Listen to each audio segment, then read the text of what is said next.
ਹਫ਼ਤੇ ਭਰ ਦੀਆਂ ਇਮੀਗ੍ਰੇਸ਼ਨ ਦੇ ਨਾਲ ਜੁੜੀਆਂ ਹੋਈਆਂ ਖਬਰਾਂ ਲੈ ਕੇ ਮੈਂ ਵਰੁਣ ਕੌਰ ਮਾਨ ਹਾਜ਼ਰ ਹਾਂ। ਸਤਿ ਸ਼੍ਰੀ ਅਕਾਲ ਜੀ, ਤੁਸੀਂ ਦੇਖ ਰਹੇ ਹੋ ਪੰਜਾਬ ਮੇਲ USA TV। ਅਮਰੀਕਾ ਤੇ ਇੰਗਲੈਂਡ ਵਿੱਚ 1200 ਉਡਾਣਾਂ ਰੱਦ। ਸੈਨ ਫਰਾਂਸਿਸਕੋ ਅੰਤਰਰਾਸ਼ਟਰੀ ਹਵਾਈ ਅੱਡੇ ਤੇ ਹਮਲੇ ਵਿੱਚ 3 ਯਾਤਰੀ ਹੋਏ ਇਸ ਹਫ਼ਤੇ ਜ਼ਖਮੀ। ਏਅਰ ਕੈਨੇਡਾ ਵੱਲੋਂ ਵੈਨਕੂਵਰ ਦਿੱਲੀ ਫਲਾਈਟ ਮੁੜ ਸ਼ੁਰੂ ਕਰਨ ਦਾ ਐਲਾਨ। ਕੈਨੇਡਾ ਦੇ ਸੁਪਰ ਵੀਜ਼ਾ ਦੀਆਂ ਅਰਜ਼ੀਆਂ ਵਿੱਚ ਹੋਇਆ ਵਾਧਾ। ਹਵਾਈ ਅੱਡਿਆਂ ਤੇ ਮੁਸਾਫਰਾਂ ਦੀ ਖੱਜਲ ਖੁਆਰੀ ਲਈ ਏਅਰਲਾਈਨਜ਼ ਜ਼ਿੰਮੇਵਾਰ।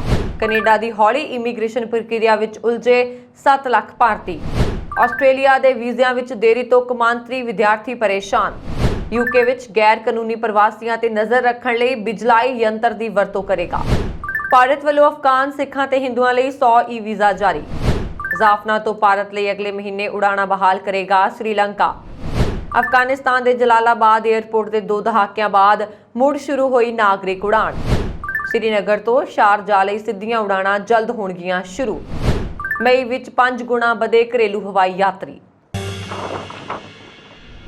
ਤੁਸੀਂ ਦੇਖ ਰਹੇ ਹੋ ਵੀਕਲੀ ਇਮੀਗ੍ਰੇਸ਼ਨ ਅਪਡੇਟ। ਯੂਰਪ ਤੋਂ ਲੈ ਕੇ ਅਮਰੀਕਾ ਤੱਕ ਛੁੱਟੀਆਂ ਮਨਾਉਣ ਦੇ ਲਈ ਨਿਕਲੇ ਯਾਤਰੀਆਂ ਦੀ ਏਅਰਪੋਰਟ ਤੇ ਮੁਸ਼ਕਲਾਂ ਸਟਾਫ ਸੰਕਟ ਦੇ ਚਲਦਿਆਂ ਘੱਟ ਨਹੀਂ ਹੋ ਰਹੀਆਂ। ਇਸ ਹਫ਼ਤੇ ਤਾਂ ਇੰਗਲੈਂਡ ਵਿੱਚ ਹਾਲਾਤ ਬੇਕਾਬੂ ਹੁੰਦੇ ਰਹੇ। ਉੱਥੇ ਲਗਾਤਾਰ ਤੀਜੇ ਹਫ਼ਤੇ ਏਅਰਪੋਰਟ ਤੇ ਹਫੜਾ ਦਫੜੀ ਦਾ ਮਾਹੌਲ ਰਿਹਾ।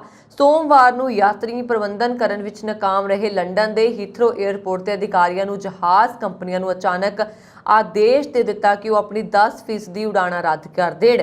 ਇਸ ਕਾਰਨ ਕਰੀਬ 200 ਉਡਾਣਾਂ ਪ੍ਰਭਾਵਿਤ ਹੋਈਆਂ। ਇਸ ਨਾਲ ਕਰੀਬ 15,000 ਯਾਤਰੀ ਫਸ ਗਏ। ਯਾਤਰੀਆਂ ਦੇ ਨਾਲ ਹੀ ਏਅਰਪੋਰਟ ਤੇ ਹਜ਼ਾਰਾਂ ਸੂਟਕੇਸ ਦਾ ਢੇਰ ਲੱਗ ਗਿਆ। ਉਹਨਾਂ ਨੂੰ ਉਹਨਾਂ ਦੇ ਸਹੀ ਮਾਲਕ ਤੱਕ ਪਹੁੰਚਾਉਣ ਵਿੱਚ ਹਫ਼ਤੇ ਲੱਗ ਸਕਦੇ ਨੇ। ਉਧਰ ਅਮਰੀਕਾ ਵਿੱਚ ਵੀ ਇਸ ਹਫ਼ਤੇ ਇਹੀ ਹਾਲ ਰਿਹਾ। ਛੁੱਟੀਆਂ ਮਨਾਉਣ ਨਿਕਲੇ ਲੋਕਾਂ ਦੀ ਯਾਤਰਾ ਵਿੱਚ ਖਲਲ ਪੈ ਗਿਆ। 921 ਉਡਾਣਾਂ ਰੱਦ ਹੋਈਆਂ। ਇਸ ਨਾਲ 10,000 ਤੋਂ ਜ਼ਿਆਦਾ ਲੋਕ ਏਅਰਪੋਰਟ ਤੇ ਫਸ ਗਏ। ਇੰਗਲੈਂਡ ਦੇ ਨਾਲ ਆਇਰਲੈਂਡ, ਨੀਦਰਲੈਂਡ, ਫਰਾਂਸ ਵਿੱਚ ਵੀ ਸੈਲਾਨੀ ਲਗਾਤਾਰ ਉਡਾਣਾਂ ਰੱਦ ਹੋਣ ਕਾਰਨ ਏਅਰਪੋਰਟ ਤੇ ਇਸ ਹਫ਼ਤੇ ਫਸੇ ਰਹੇ।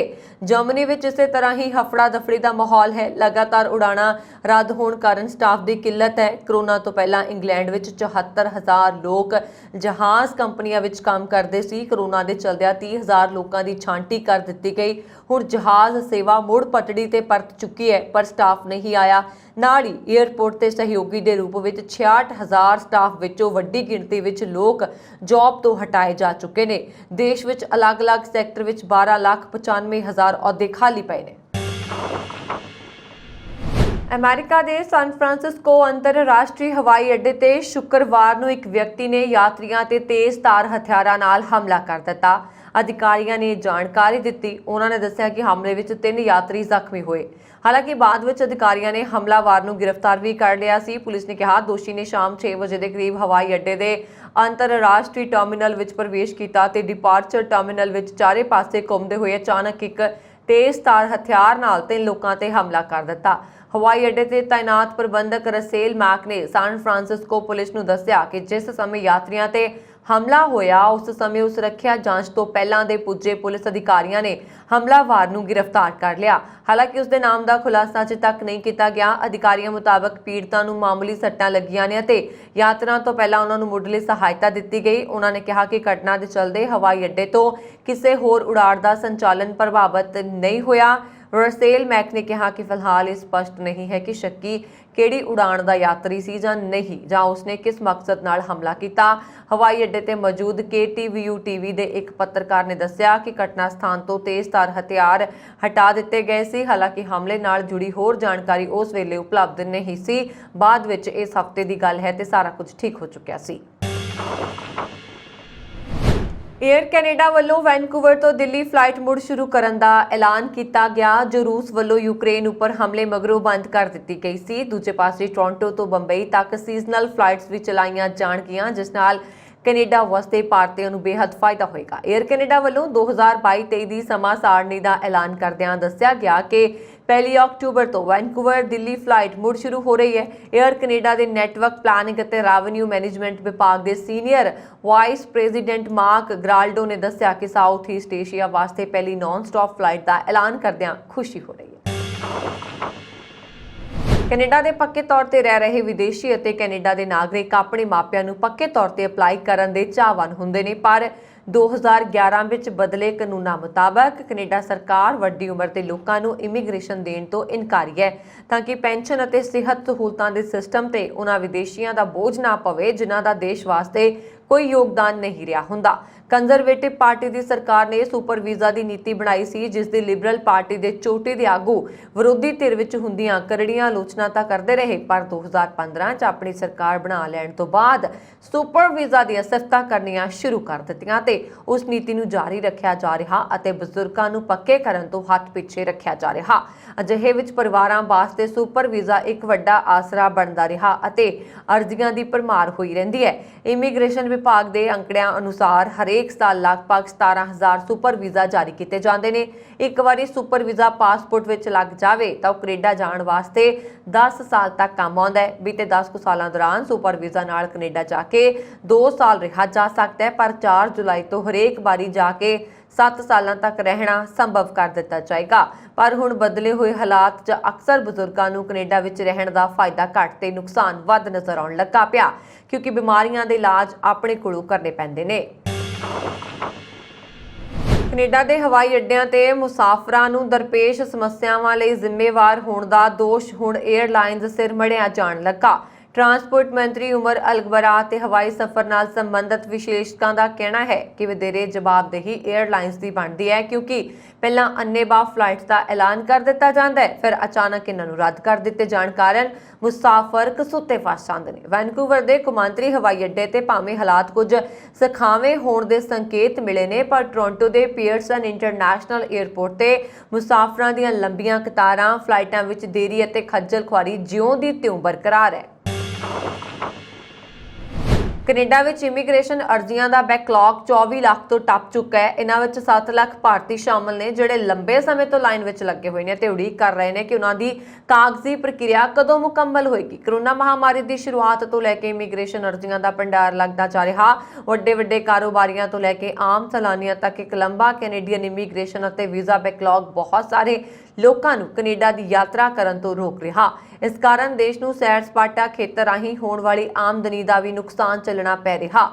ਬਹੁਤ ਸਾਰੇ ਲੋਕ ਇਮੀਗ੍ਰੇਸ਼ਨ ਅਰਜ਼ੀਆਂ ਤੇ ਵੀਜ਼ਾ ਪ੍ਰਕਿਰਿਆ ਦੇ ਮੁਕੰਮਲ ਹੋਣ ਦੀ ਉਡੀਕ ਕਰ ਰਹੇ ਨੇ, ਜਿਨ੍ਹਾਂ ਵਿੱਚ ਲੱਖਾਂ ਦੀ ਗਿਣਤੀ ਵਿੱਚ ਭਾਰਤੀ ਸ਼ਾਮਲ ਨੇ। ਇਸੇ ਤਰ੍ਹਾਂ ਦਿੱਲੀ ਦੇ ਫਾਈਨੈਂਸ਼ੀਅਲ ਐਡਵਾਈਜ਼ਰ ਗੌਰਵ ਨੇ ਕੈਨੇਡਾ 'ਚ ਆਪਣੇ ਇੱਕ ਪਰਿਵਾਰਕ ਵਿਆਹ ਸਮਾਗਮ ਵਿੱਚ ਸ਼ਾਮਲ ਲਈ ਵਿਜ਼ਿਟਰ ਵੀਜ਼ਾ ਲਈ ਅਪਲਾਈ ਕੀਤਾ ਸੀ। ਇਸ ਦੇ ਲਈ ਉਸਨੇ ਬੀਤੇ ਦਸੰਬਰ ਮਹੀਨੇ ਵਿੱਚ ਅਰਜ਼ੀ ਜਮ੍ਹਾਂ ਕਰਵਾ ਦਿੱਤੀ, ਜਿਸ ਦੀ ਹੁਣ ਤੱਕ ਪੜਤਾਲ ਪ੍ਰਕਿਰਿਆ ਮੁਕੰਮਲ ਨਹੀਂ ਹੋਈ। ਇਸ ਤੋਂ ਇਲਾਵਾ ਸਾਬਕਾ F1 ਡਰਾਈਵਰ ਕਰੁਣ ਚੌਂਦਕ ਨੇ ਇਸ ਹਫ਼ਤੇ ਦੇ ਅੰਤ ਵਿੱਚ ਮੌਂਟਰੀਅਲ ਗ੍ਰਾਂ ਪ੍ਰੀ ਲਈ ਕੈਨੇਡਾ ਜਾਣਾ ਸੀ। ਉਸਦੇ 10 ਸਾਲ ਦੇ ਵਿਜ਼ਿਟਰ ਵੀਜ਼ੇ ਦੀ ਮਿਆਦ ਪਿਛਲੇ ਸਾਲ ਦਸੰਬਰ 'ਚ ਖਤਮ ਹੋ ਗਈ ਸੀ, ਜਿਸ ਤੇ ਨਵੀਨੀਕਰਨ ਲਈ ਉਸਨੇ ਕਈ ਮਹੀਨੇ ਪਹਿਲਾਂ ਅਰਜ਼ੀ ਦੇ ਦਿੱਤੀ ਸੀ, ਪਰ ਹੁਣ ਤੱਕ ਉਸਦੀ ਕਾਗਜ਼ੀ ਕਾਰਵਾਈ ਮੁਕੰਮਲ ਨਹੀਂ ਹੋਈ।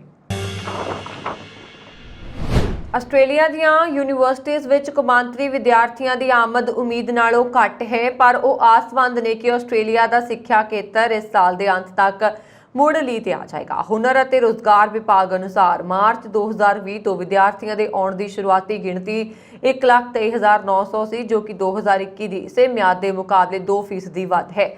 ਦੱਸਣਯੋਗ ਹੈ ਕਿ ਜਨਵਰੀ 2022 ਦੌਰਾਨ ਸਖਤ ਵੀਜ਼ਾ ਪਾਬੰਦੀਆਂ ਕਾਰਨ ਪਾੜਿਆਂ ਨੂੰ ਵੀਜ਼ਿਆਂ ਲਈ ਲੰਬੀ ਉਡੀਕ ਕਰਨੀ ਪਈ ਅਤੇ ਹੁਣ ਬਹੁਤ ਸਾਰੇ ਵੀਜ਼ੇ ਮਨਜ਼ੂਰ ਨਹੀਂ ਹੋ ਰਹੇ। DESC ਅਨੁਸਾਰ ਮਾਰਚ 2022 ਵਿੱਚ 4,40,129 ਅੰਤਰਰਾਸ਼ਟਰੀ ਵਿਦਿਆਰਥੀਆਂ ਨੇ ਦਾਖਲਾ ਲਿਆ, ਜੋ ਕਿ 2021 ਦੇ ਇਸ ਮਿਆਦ ਦੇ ਮੁਕਾਬਲੇ 15% ਘੱਟ ਹੈ। Association of Australian education representatives in India ਦੇ ਪ੍ਰਧਾਨ ਰਵੀ ਲਾਚਨ ਸਿੰਘ ਨੇ ਦੱਸਿਆ ਕਿ 2022 ਦੇ ਪਹਿਲੇ ਦਾਖਲੇ ਵਿੱਚ ਮੁੱਖ ਤੌਰ ਤੇ ਉਹ ਵਿਦਿਆਰਥੀ ਸ਼ਾਮਲ ਸਨ ਜਿਨ੍ਹਾਂ ਕੋਲ ਪਹਿਲਾਂ ਹੀ ਵੀਜ਼ਾ ਸੀ, ਉਹ ਆਨਲਾਈਨ ਪੜ੍ਹਾਈ ਕਰ ਰਹੇ ਸਨ ਅਤੇ ਕੋਵਿਡ-19 ਕਾਰਨ ਯਾਤਰਾ ਕਰਨ ਦੇ ਯੋਗ ਨਹੀਂ ਸਨ। ਉਹਨਾਂ ਨੇ ਕਿਹਾ ਕਿ ਯੂਨੀਵਰਸਿਟੀਜ਼ ਵਿੱਚ ਸੁਧਾਰ ਹੋ ਰਿਹਾ, ਪਰ ਪ੍ਰਾਈਵੇਟ RTO ਦੇ ਦਾਖਲਿਆਂ ਵਿੱਚ ਤੇਜ਼ੀ ਨਾਲ ਗਿਰਾਵਟ ਆਈ ਹੈ।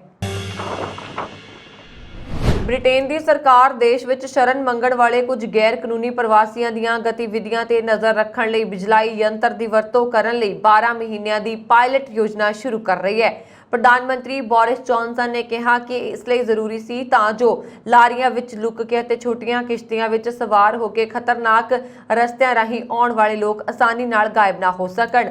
ਗ੍ਰਹਿ ਵਿਭਾਗ ਨੇ ਕਿਹਾ ਕਿ ਲੰਘੇ ਵੀਰਵਾਰ ਤੋਂ ਸ਼ੁਰੂ ਹੋਈ ਇਸ ਯੋਜਨਾ ਤਹਿਤ ਜਾਂਚ ਕੀਤੀ ਜਾਏਗੀ ਕਿ ਟੈਗਿੰਗ ਸ਼ਰਨ ਦੇ ਦਾਅਵੇਦਾਰਾਂ ਨਾਲ ਨਿਯਮਿਤ ਸੰਪਰਕ ਬਣਾਈ ਰੱਖਣ ਵਿੱਚ ਮਦਦ ਕਰਦੀ ਹੈ। ਉਹਨਾਂ ਦੇ ਦਾਅਵਿਆਂ ਨੂੰ ਵਧੇਰੇ ਪ੍ਰਭਾਵਸ਼ਾਲੀ ਢੰਗ ਨਾਲ ਅੱਗੇ ਵਧਾਉਣ ਵਿੱਚ ਕਿੰਨੀ ਮਦਦਗਾਰ ਹੁੰਦੀ ਹੈ। ਸਰਕਾਰ ਇਹ ਅੰਕੜੇ ਵੀ ਇਕੱਠੇ ਕਰਨਾ ਚਾਹੁੰਦੀ ਹੈ ਕਿ ਸ਼ਰਨ ਮੰਗਣ ਵਾਲੇ ਕਿੰਨੇ ਲੋਕ ਜ਼ਮਾਨਤ ਤੋਂ ਫਰਾਰ ਹੁੰਦੇ ਨੇ। ਜੋ ਲੋਕ ਨਿਯਮਾਂ ਦੀ ਪਾਲਣਾ ਕਰਨ ਵਿੱਚ ਅਸਫਲ ਹੁੰਦੇ ਨੇ, ਉਹਨਾਂ ਤੇ ਕਾਨੂੰਨੀ ਕਾਰਵਾਈ ਕੀਤੀ ਜਾ ਸਕਦੀ ਹੈ। ਬੀਤੇ ਸ਼ੁੱਕਰਵਾਰ ਨੂੰ 230 ਲੋਕ ਸਮੁੰਦਰੀ ਰਸਤੇ ਯੂਕੇ ਵਿੱਚ ਦਾਖਲ ਹੋਏ ਹਨ। ਕਾਬੁਲ ਦੇ ਗੁਰਦੁਆਰਾ ਸਾਹਿਬ ਕਰਤੇ ਪਰਵਾਨ ਉੱਤੇ ਸ਼ਨੀਚਰਵਾਰ ਨੂੰ ਹਮਲਾ ਹੋਇਆ ਸੀ। ਬਾਅਦ ਵਿੱਚ ਭਾਰਤ ਸਰਕਾਰ ਨੇ ਅਫਗਾਨ ਸਿੱਖਾਂ ਤੇ ਹਿੰਦੂਆਂ ਲਈ 100 ਵੀਜ਼ਾ ਜਾਰੀ ਕਰ ਦਿੱਤੇ ਸਨ। ਇਹ ਕਦਮ ਅਫਗਾਨਿਸਤਾਨ ਵਿੱਚ ਇਨ੍ਹਾਂ ਘੱਟ ਗਿਣਤੀਆਂ ਦੀ ਸੁਰੱਖਿਆ ਲਈ ਬਣੇ ਖਤਰੇ ਦੇ ਮੱਦੇਨਜ਼ਰ ਚੁੱਕਿਆ ਗਿਆ। ਜ਼ਿਕਰਯੋਗ ਹੈ ਕਿ ਅੱਤਵਾਦੀ ਸੰਗਠਨ ਇਸਲਾਮਿਕ ਸਟੇਟ ਲਗਾਤਾਰ ਸਿੱਖਾਂ ਤੇ ਹਿੰਦੂਆਂ ਨੂੰ ਨਿਸ਼ਾਨਾ ਬਣਾ ਰਿਹਾ। ਇਸ ਬਾਰੇ ਉੱਘੀ ਸ਼ਖਸੀਅਤ ਪੁਨੀਤ ਚੰਡੋਕ ਨੇ ਕਈ ਟਵੀਟ ਵੀ ਕੀਤੇ। ਘਟਨਾ ਵਾਪਰਨ ਤੋਂ ਬਾਅਦ ਸਰਕਾਰ ਨੇ ਰਾਤੋਂ ਰਾਤ ਵੀਜ਼ੇ ਜਾਰੀ ਕੀਤੇ ਸਨ। ਗੁਰਦੁਆਰਾ ਸਾਹਿਬ ਉੱਤੇ ਹਮਲੇ ਤੋਂ ਬਾਅਦ ਟਵੀਟ ਕਰਦਿਆਂ ਚੰਡੋਕ ਨੇ ਕਿਹਾ ਸੀ ਕਿ 27 ਮਈ ਨੂੰ ਮੈਂ ਅਫਗਾਨ ਘੱਟ ਗਿਣਤੀਆਂ ਦੀ ਇੱਕ ਅਰਜ਼ੀ ਭਾਰਤੀ ਵਿਦੇਸ਼ ਮੰਤਰਾਲਾ ਤੇ ਗ੍ਰਹਿ ਮੰਤਰਾਲਾ ਨੂੰ ਭੇਜੀ ਸੀ, ਜੋ ਕਿ ਪਿਛਲੇ 1 ਸਾਲ ਤੋਂ ਬਕਾਇਆ ਪਏ ਵੀਜ਼ਾ ਜਾਰੀ ਕਰਨ ਬਾਰੇ ਸੀ। ਇਹ ਵੀਜ਼ੇ 150 ਹਿੰਦੂਆਂ ਤੇ ਸਿੱਖਾਂ ਨੂੰ ਦਿੱਤੇ ਜਾਣੇ ਸਨ, ਜੋ ਕਿ ਹਾਲੇ ਵੀ ਕਾਬੁਲ ਵਿੱਚ ਨੇ। ਕਈ ਵਾਰ ਮੈਂ ਇਸ ਬਾਰੇ ਆਪਣੀ ਫਿਕਰ ਜ਼ਾਹਿਰ ਕਰ ਚੁੱਕਾ ਹਾਂ। ਹਾਲੇ ਵੀ ਵੀਜ਼ਾ ਜਾਰੀ ਨਹੀਂ ਹੋਏ। ਮੈਂ ਅਰਦਾਸ ਕਰਦਾ ਹਾਂ ਕਿ ਸਾਰੇ ਬਚ ਜਾਣਗੇ। श्रीलंका के हवाबाजी मंत्री निमल सिरिपाला डी सिल्वा ने कहा कि अगले महीने तो उत्तरी जाफना खिते तो भारत ਲਈ ਉਡਾਣਾਂ ਬਹਾਲ ਕੀਤੀਆਂ ਜਾਣਗੀਆਂ। ਉਹਨਾਂ ਜ਼ੋਰ ਦਿੰਦਿਆਂ ਕਿਹਾ ਕਿ ਇਸ ਕਦਮ ਨਾਲ ਦੇਸ਼ ਦੇ ਸੈਰ ਸਪਾਟਾ ਉਦਯੋਗ ਨੂੰ ਬਲ ਮਿਲੇਗਾ ਤੇ ਆਰਥਿਕ ਸੰਕਟ ਘੱਟ ਹੋਣ 'ਚ ਮਦਦ ਮਿਲੇਗੀ। ਸ੍ਰੀਲੰਕਾ ਸੈਰ ਸਪਾਟਾ ਵਿਕਾਸ ਅਥਾਰਟੀ ਇਸ ਸਾਲ ਦੇ ਬਾਕੀ ਮਹੀਨਿਆਂ ਦੌਰਾਨ 8 ਲੱਖ ਤੋਂ ਜ਼ਿਆਦਾ ਸੈਲਾਨੀਆਂ ਨੂੰ ਆਕਰਸ਼ਿਤ ਕਰਨ ਦੀ ਯੋਜਨਾ ਬਣਾ ਰਿਹਾ ਹੈ। ਹਵਾਈ ਅੱਡੇ ਦਾ ਨਿਰੀਖਣ ਕਰਨ ਤੋਂ ਬਾਅਦ ਨਿਮਲ ਨੇ ਸ਼ਨੀਚਰਵਾਰ ਨੂੰ ਕਿਹਾ, ਉੱਤਰੀ ਜਾਫਨਾ ਖਿੱਤੇ ਦਾ ਪਲਾਇਆ ਹਵਾਈ ਅੱਡਾ ਅਗਲੇ ਮਹੀਨੇ ਤੋਂ ਭਾਰਤ ਲਈ ਉਡਾਣ ਬਹਾਲ ਕਰੇਗਾ। ਹਾਲਾਂਕਿ ਉਹਨਾਂ ਨੇ ਇਸ ਦੀ ਤਾਰੀਖ ਨਹੀਂ ਦੱਸੀ। ਮੰਤਰੀ ਨੇ ਕਿਹਾ ਕਿ ਮੌਜੂਦਾ ਰਨਵੇ ਕੇਵਲ 75 ਮੀਟਰ ਜਹਾਜ਼ ਲਈ ਹੀ ਢੁਕਵਾਂ ਹੈ। ਇਸ ਦੇ ਵਿਸਥਾਰ ਦੀ ਲੋੜ ਹੈ। ਉਹਨਾਂ ਰਨਵੇ ਸੁਧਾਰਨ ਵਿੱਚ ਭਾਰਤ ਤੋਂ ਮਦਦ ਦੀ ਆਸ ਪ੍ਰਗਟਾਈ। ਅਕਤੂਬਰ 2019 ਵਿੱਚ ਹਵਾਈ ਅੱਡੇ ਦਾ ਨਾਂ ਜਾਫਨਾ ਕੌਮਾਂਤਰੀ ਹਵਾਈ ਅੱਡਾ ਕਰ ਦਿੱਤਾ ਗਿਆ। ਉਦੋਂ ਚੇਨਈ ਤੋਂ ਪਹਿਲਾਂ ਕੌਮਾਂਤਰੀ ਹਵਾਈ ਜਹਾਜ਼ ਇੱਥੇ ਲੈਂਡ ਹੋਇਆ। ਇਸ ਸਾਲ ਭਾਰਤ ਦੀ ਮਦਦ ਨਾਲ ਹਵਾਈ ਅੱਡੇ ਦਾ ਮੁੜ ਵਿਕਾਸ ਕੀਤਾ ਗਿਆ। ਭਾਰਤ ਦੀ ਅਲਾਇੰਸ ਏਅਰ ਹਰ ਹਫ਼ਤੇ ਚੇਨਈ ਤੋਂ ਪਲਾਏ ਤੱਕ 3 ਉਡਾਣਾਂ ਸੰਚਾਲਿਤ ਕਰਦੀ ਸੀ। ਨਵੰਬਰ 2019 ਚ ਸਰਕਾਰ ਬਦਲਣ ਤੋਂ ਬਾਅਦ ਜਹਾਜ਼ਾਂ ਦਾ ਸੰਚਾਲਨ ਰੋਕ ਦਿੱਤਾ ਗਿਆ ਸੀ। ਅਮਰੀਕੀ ਫੌਜ ਅਤੇ ਹੋਰ ਵਿਦੇਸ਼ੀ ਫੌਜੀਆਂ ਦੇ ਲਈ ਇੱਕ ਅੱਡੇ ਦੇ ਰੂਪ ਵਿੱਚ ਸੇਵਾਵਾਂ ਦੇਣ ਵਾਲੇ ਅਫਗਾਨਿਸਤਾਨ ਦੇ ਨੰਗਰਹਾਰ ਪ੍ਰਾਂਤ ਦੇ ਜਲਾਲਾਬਾਦ ਹਵਾਈ ਅੱਡੇ ਤੋਂ ਨਾਗਰਿਕ ਉਡਾਣਾਂ ਫਿਰ ਤੋਂ ਸ਼ੁਰੂ ਕੀਤੀਆਂ ਗਈਆਂ। ਤਾਲਿਬਾਨ ਦੀ ਅਗਵਾਈ ਵਾਲੀ ਸਰਕਾਰ ਦੇ ਟਰਾਂਸਪੋਰਟ ਆਵਾਜਾਈ ਅਤੇ ਸ਼ਹਿਰੀ ਹਵਾਬਾਜ਼ੀ ਮੰਤਰਾਲਾ ਦੇ ਅਨੁਸਾਰ ਹਰ ਹਫ਼ਤੇ 3 ਤੋਂ 4 ਉਡਾਣਾਂ ਹੋਣਗੀਆਂ। ਟਰਾਂਸਪੋਰਟ ਅਤੇ ਸਿਵਲ ਐਵੀਏਸ਼ਨ ਉਪ ਮੰਤਰੀ ਇਮਾਮ ਮੁਹੰਮਦ ਬਾਰੀ ਮਾਚ ਨੇ ਕਿਹਾ ਕਿ ਨੰਗਰਹਾਰ ਹਵਾਈ ਅੱਡੇ ਤੋਂ ਨਾਗਰਿਕ ਉਡਾਣਾਂ ਦੀ ਬਹਾਲੀ ਇੱਕ ਚੰਗਾ ਕਦਮ ਹੈ। ਇਹ ਪੂਰਬੀ ਪ੍ਰਾਂਤਾਂ ਲਗਮਨ, ਨੂਰਿਸਤਾਨ, ਕੁਨਾਰ ਅਤੇ ਨੰਗਰਹਾਰ ਤੇ ਇੱਕ ਲਈ ਪ੍ਰਮੁੱਖ ਸਰੋਤ ਹੈ। ਮੋਟਕਾ ਨੇ ਕਿਹਾ ਕਿ ਏਅਰਪੋਰਟ ਤੇ ਹੋਰ ਸੁਵਿਧਾਵਾਂ ਪ੍ਰਦਾਨ ਕਰਨ ਦੀ ਕੋਸ਼ਿਸ਼ ਕਰੇਗਾ। ਮੰਤਰਾਲਾ ਦੇ ਬੁਲਾਰੇ ਇਮਾਮੁਦੀਨ ਬਾਰੀ ਮਾਚ ਨੇ ਕਿਹਾ ਕਿ ਇਸਲਾਮਿਕ ਅਮੀਰਾਤ ਦੇ ਸੱਤਾ ਚਾਉਣ ਦੇ ਨਾਲ ਅਸੀਂ ਇਸ ਹਵਾਈ ਅੱਡੇ ਨੂੰ ਫਿਰ ਤੋਂ ਸਰਗਰਮ ਕਰ ਦਿੱਤਾ। ਵਪਾਰੀਆਂ ਨੇ ਨੰਗਰਹਾਰ ਪ੍ਰਾਂਤ ਨੂੰ ਕੌਮਾਂਤਰੀ ਉਡਾਣਾਂ ਨੂੰ ਫਿਰ ਤੋਂ ਸ਼ੁਰੂ ਕਰਨ ਦੀ ਅਪੀਲ ਕਰਦੇ ਹੋਏ ਕਿਹਾ ਕਿ ਕੌਮਾਂਤਰੀ ਉਡਾਣਾਂ ਦੇਸ਼ ਦੀ ਅਰਥ ਵਿਵਸਥਾ ਦੀ ਮਦਦ ਕਰ ਸਕਦੀਆਂ ਨੇ। ਟੋਲੋ ਨਿਊਜ਼ ਨੇ ਇੱਕ ਵਾਪਰੀ ਜ਼ਲਮੇ ਅਜ਼ਮੀਮੀ ਦੇ ਹਵਾਲੇ ਨਾਲ ਕਿਹਾ, ਮੈਂ ਇਸਲਾਮਿਕ ਅਮੀਰਾਤ ਦੇ ਅਧਿਕਾਰੀਆਂ ਤੋਂ ਇਸ ਹਵਾਈ ਅੱਡੇ ਅਤੇ ਹਵਾਈ ਗਲਿਆਰਿਆਂ ਨਾਲ ਕੌਮਾਂਤਰੀ ਉਡਾਣਾਂ ਦੀ ਸੁਵਿਧਾ ਲਈ ਗੱਲ ਕਰਦਾ ਹਾਂ। ਇਸ ਤਰ੍ਹਾਂ ਅਸੀਂ ਅਫਗਾਨਿਸਤਾਨ ਤੋਂ ਆਪਣਾ ਮਾਲ ਨਿਰਯਾਤ ਕਰ ਸਕਦੇ ਹਾਂ। ਹਵਾਈ ਜਹਾਜ਼ ਕੰਪਨੀ ਗੋ ਫਸਟ ਨੇ ਕਿਹਾ ਕਿ ਸ੍ਰੀਨਗਰ ਅਤੇ ਸ਼ਾਰਜਾ ਦਰਮਿਆਨ ਸਿੱਧੀ ਉਡਾਣ ਬਹਾਲ ਹੋ ਜਾਏਗੀ। 에ਅਰਲਾਈਨ ਕੰਪਨੀ ਨੇ ਬਿਆਨ ਵਿੱਚ ਕਿਹਾ, 에ਅਰਲਾਈਨ ਨੂੰ ਸ੍ਰੀਨਗਰ ਸ਼ਾਰਜਾ ਸ੍ਰੀਨਗਰ ਰੂਟ ਤੇ ਹਫ਼ਤੇ ਵਿੱਚ 5 ਉਡਾਣਾਂ ਚਲਾਉਣ ਲਈ ਦੁਬੱਲੇ ਅਧਿਕਾਰ ਹਾਲ ਹੀ ਵਿੱਚ ਪ੍ਰਾਪਤ ਹੋਏ ਨੇ ਅਤੇ ਅੰਤਿਮ ਮਨਜ਼ੂਰੀ ਦੀ ਉਡੀਕ ਹੈ। ਕੰਪਨੀ ਨੇ ਜੰਮੂ ਕਸ਼ਮੀਰ ਅਤੇ ਸੰਯੁਕਤ ਅਰਬ ਅਮੀਰਾਤ ਦਰਮਿਆਨ 11 ਸਾਲਾਂ ਮਗਰੋਂ ਪਿਛਲੇ ਸਾਲ 23 ਅਕਤੂਬਰ ਨੂੰ ਸ੍ਰੀਨਗਰ ਸ਼ਾਰਜਾ ਲਈ ਉਡਾਣ ਸ਼ੁਰੂ ਕੀਤੀ ਸੀ। ਕੇਂਦਰੀ ਗ੍ਰਹਿ ਮੰਤਰੀ ਅਮਿਤ ਸ਼ਾਹ ਨੇ ਇਸ ਦਾ ਉਦਘਾਟਨ ਕੀਤਾ ਸੀ। ਕੋਰੋਨਾ ਤੋਂ ਬਾਅਦ ਘਰੇਲੂ ਪੱਧਰ ਤੇ ਹਵਾਈ ਯਾਤਰਾ ਵਿੱਚ ਲਗਾਤਾਰ ਸੁਧਾਰ ਹੋ ਰਿਹਾ। ਸ਼ਹਿਰੀ ਹਵਾਬਾਜ਼ੀ ਡਾਇਰੈਕਟੋਰੇਟ ਦੇ ਡਾਟਾ ਮੁਤਾਬਕ ਇਸ ਸਾਲ ਮਈ ਵਿੱਚ 1.20 ਕਰੋੜ ਯਾਤਰੀਆਂ ਨੇ ਹਵਾਈ ਸਫ਼ਰ ਕੀਤਾ। ਪਿਛਲੇ ਸਾਲ ਦੇ ਮੁਕਾਬਲੇ ਇਸ ਵਿੱਚ 5 ਗੁਣਾ ਦਾ ਵਾਧਾ ਰਿਹਾ। ਮਈ 2021 ਵਿੱਚ 21 ਲੱਖ ਯਾਤਰੀਆਂ ਨੇ ਹਵਾਈ ਸਫ਼ਰ ਕੀਤਾ ਸੀ। DGCA ਭਾਰਤ ਦੇਸ਼ ਦੇ 4 ਪ੍ਰਮੁੱਖ ਸ਼ਹਿਰਾਂ ਦਿੱਲੀ, ਬੰਬਈ, ਬੈਂਗਲੁਰੂ ਅਤੇ ਹੈਦਰਾਬਾਦ ਸਥਿਤ ਹਵਾਈ ਅੱਡਿਆਂ ਦੇ ਆਧਾਰ ਤੇ ਮਾਸਿਕ OTP ਜਾਰੀ ਕਰਦਾ ਹੈ। ਇਹ ਸਨ ਇਸ ਹਫਤੇ ਦੀਆਂ ਇਮੀਗ੍ਰੇਸ਼ਨ ਦੇ ਨਾਲ ਜੁੜੀਆਂ ਹੋਈਆਂ ਖਬਰਾਂ। ਅਗਲੇ ਹਫਤੇ ਫਿਰ ਤੋਂ ਬਹੁਤ ਸਾਰੀਆਂ ਇਮੀਗ੍ਰੇਸ਼ਨ ਦੇ ਨਾਲ ਖਬਰਾਂ ਲੈ ਕੇ ਹਾਜ਼ਰ ਹੋਵਾਂਗੀ ਜੋ ਦੀਨ ਦੁਨੀਆ ਦੀ ਇਮੀਗ੍ਰੇਸ਼ਨ ਦੇ ਨਾਲ ਜੁੜੀਆਂ ਹੁੰਦੀਆਂ ਨੇ। ਫਿਲਹਾਲ ਵਰੁਣ ਕੌਰ ਮਾਨ ਨੂੰ ਦਿਓ ਆਗਿਆ ਤੇ ਦੇਖਦੇ ਰਹੋ ਤੁਸੀਂ ਪੰਜਾਬ ਮੇਲ USA TV ਜੀ। ਸਤਿ ਸ਼੍ਰੀ ਅਕਾਲ।